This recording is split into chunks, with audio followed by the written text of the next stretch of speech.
Dita e 10 e grevës së naftëtarëve në Marines nisi me një tubim para zyrave të kompanisë Bankers Petroleum Albania, ku me pankarta në duar shprehën vendosmërinë për të shkuar deri në fund plotësimit të kërkesave të tyre.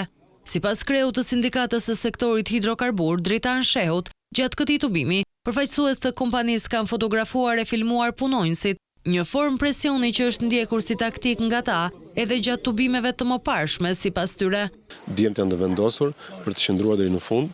Ajo që kemi kërkuar është rritja e fondit të pagave, dhe shpërndarja e fondit për pagat e ulta. Soti Rajgjdano dhe Dorian Dylmyshi pohojnë se janë të vendosur të rrezikojnë edhe jetën e tyre për të mos u tërhequr nga kauza që kanë. Isha veti i parë që lajmërova ambulancën pasi isha shumë me tension të lartë, nuk po doja dot më. Por erdhi më bën një injeksion edhe më thanë për të dalë, por nuk dëshirova. Kauza jonë është e drejtë, është mbi të gjithëve ne. Nuk po kërkojmë asgjë për veten tonë. Gjendja është e rënduar. Na vjen keq se s'kemi asnjë reagim nga kompania, sepse thonë që jemi një familje, ndërkohë familja në ditë vështira duket. Naftëtarët thonë se deri më tani kompania Bankers nuk ju ka ofruar asnjë zgjidhje konkrete, ndërsa shprehin gjithashtu keqardhjen që fusha naftëmbajtëse është pa mbikëqyrjen e tyre. Fusha është e jona. Ne nuk duam të ikim.